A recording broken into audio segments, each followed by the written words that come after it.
make your luck. Yeah. You got to make your luck. And if you make it, if you keep putting forth the maximal effort, that luck's going to come. You're going to make your luck happen. That actually, when Task Unit Bruiser came home from Iraq, there was, people were like, oh, you guys got super lucky on that deployment because we got a lot of action, right? Mm-hmm. And there was two like immediate thoughts behind that. Was number one, like, hey, first of all, we lost our bros. Like, there's nothing lucky about that. Was the first immediate thought in my head. Was like, hey man, like, cause the bottom line is SEALs want to go into combat. Bad. And that's just a broad statement. And so when we came home, had been in a lot of combat and killed a lot of bad guys, and people were kind of saying,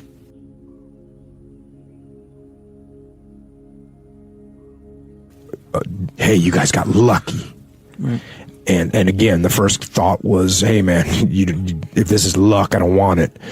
The second thought was just like the same thing. Like, oh, we got lucky.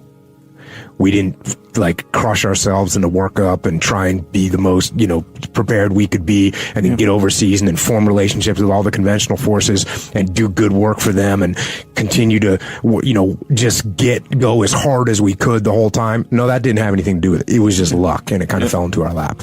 But, of course, just nod your head and say, thanks, man. Appreciate it. Yeah. Good times. So luck is definitely a part of it, a little part. Because was I lucky to be in Ramadi? Because I could have deployed a year later, and a year later Ramadi was pacified. So is there luck there? There absolutely is. Mm-hmm. So I don't want to sound arrogant, but luck is a part. It's like footlocks. It's like heel hooks.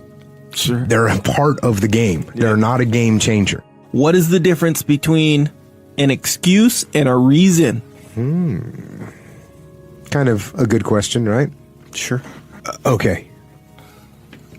And the reason it's a good question is there can be legitimate reasons why things happen. Yeah. Right? And so, for instance, you're in a sailing race, right? In a sailboat. Sure. And the mast snaps in half. Now you don't win the race. Yeah. But, I mean, you didn't, the mast snapped. Yeah. What can you do about that? Or the horrible weather rolls in and you can't launch your aircraft, so you can't go on your mission. Right. You can't control the weather, so what's up, how can that's a reason. Or you get really sick, so you can't compete in a competition. That's a reason. You were sick. Oh, you do bad because you were sick, and it's a reason, could be called. Now you could look at the situation and say, okay, if I'm going to take ownership of this, did I properly test the mast? Sure. Did I? Yeah. Let me ask you this. Did we have a ground-based plan for the operation in case the weather came in? We were going to take vehicles instead.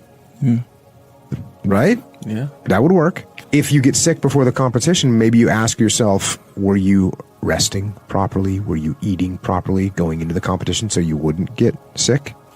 You could address that, correct? Yes, sir. So you can still take ownership of things, even if the initial reaction is like, oh, well, you can't control that. Well, you can influence it. You could mitigate it, right? Now, can there still be legitimate reasons? Yes, there can. And for me, the difference, the line between an excuse and a reason is a reason you have zero control over, right? You just have zero control over something happening. Well, that's a reason.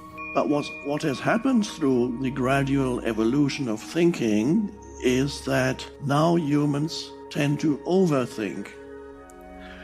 There is a lot of not only unnecessary thinking that generates unnecessary and in many cases non-existent problems, such as when you lie awake at night in bed and start worrying. It generates a lot of unnecessary unhappiness.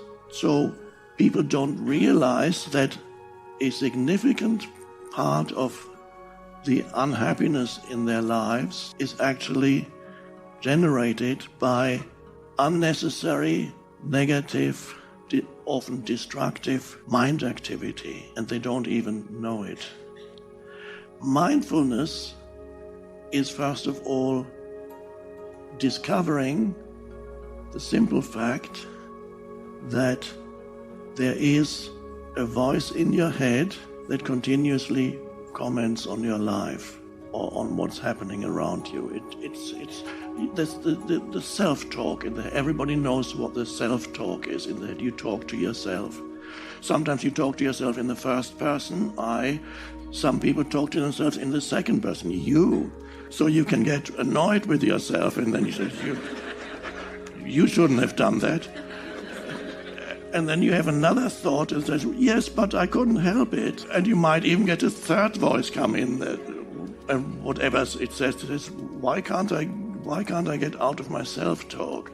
That's self-talk too. But it's an amazing first thing, what I call the first awakening, spiritual awakening, is something very basic and something very simple. It's the discovery that there is a voice in your head that always talks to you, mostly silently. If it talks out aloud, then you're continuously, and there's nobody around, then you are considered insane. And that's only if it's loud, but most people have that inside their heads and they are not considered insane, it's considered normal. But there's not such a big difference between the two. And sometimes when you listen to, there might be a man walking in the street muttering, oh, and you say, oh, he's really insane. But it might be that you are doing the same, but it's just not out aloud, it's in your head. I should have said that. Why didn't I say that? Next time he does that, I'm not exactly know what I'm going to reply. And it goes on and on. Or you lie awake at night and start worrying. You wake up and, oh my God, what's going to happen? What if that doesn't work? And if that goes wrong? And what if he does that? And then you go into it. You get drawn, one thought leads to another thought and another thought. Oh my God. And then the body... The body cannot distinguish between an actual reality, an event that's happening in the real life, and what your mind is saying. So when you have fearful thoughts, the body reacts to every fearful thought, and that's an emotion. The body reacts with an emotion, the emotion you feel in your body. The body cannot distinguish between an actual event and a thought. So when you think fearful thoughts, the emotions you feel are the emotions that are saying, I am in danger. There is an actual danger here. So you feel the emotion of fear, anxiety. It took a while to get to that point where enough was enough. What happened, I came home one night from work spraying for cockroaches. And long story short, I turned on the Discovery Channel. I saw some guys going through Navy SEAL training, and they were going through Hell Week, and they were getting their ass just beat. You know, in and out of the water, guys ringing the bell. They were just suffering. And I was weighing like 297 pounds, and I had to make a change in my life. You know, I was at an all-time low, and I wasn't going anywhere, and I was exactly what everybody said I was going to be, which was nothing. So I had to make a change. Well, for me, growing up, I came from a horrible background. I got called nigger every day of my life growing up, lived in a small town. The Klan headquarters at that time was about 20 minutes from where I lived. One of the high-ups in the KKK, son, sat behind me in 2 classes, so he called me nigger all the time. I got my first car, they spray painted nigger, we're gonna kill you on it. So I was just an insecure, scared kid. And the only way I could find myself was through putting myself through the worst thing possible. Well, no one was helping me out. So my dad made my mom kind of irregular. So she worked 3 jobs, went to college full time, so she was never around. One time this person drew a picture of me and said, we're gonna kill you nigger on my Spanish notebook. And I took it to my principal. And my principal said, they spelled nigger Niger. That was the best advice he can give me. So long story short, what I realized was no one was here to help me. And the feeling I had every morning, I started shaving my head when I was 16 years old. And the feeling I had every morning, I looked in the mirror, was horrible. And I didn't want to feel like that anymore. And how I felt was a a kid going nowhere, a kid that was scared. And most kids will accept that and look for help. But the best thing that happened to me, no one helped me. No one felt sorry for me. No one looked at me and said, like this day and age, they'll take you in and they'll tell everybody, stop picking on this person. Back then, they didn't care. The KKK marched in our 4th of July parades. They had to stay 100 yards back, but they marched in it. Wow. That's how this town was. And my mom cared about me, but my dad took our soul. And she, did the best she could.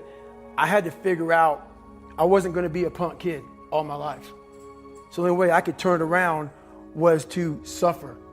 I had to build calluses in my brain the same way I built calluses on my hands. So I broke the Guinness Book of World Records for pull-ups a long time ago, but I failed at it twice. And I did 67,000 pull-ups in trying to break this record. So to do 4,030 pull-ups, I had to do 67,000 for training for that. Wow. And so what I realized is for me to become the man I wanted to become, I saw myself as the weakest person God ever created. But I never blamed God for anything he did to me. So I wanted to change that to be the hardest man ever created. Am I that? I don't know, but you had to have a goal. And my goal when I was sitting there, not going to school, being bullied, having no self-esteem, my goal was the only person that's going to turn this person around is me. The only way I can turn it around is put myself through the worst things possible a human being can ever endure. And that'd be the only way that I can build this brain to handle anything that comes in front of it, callousing my mind through pain and suffering.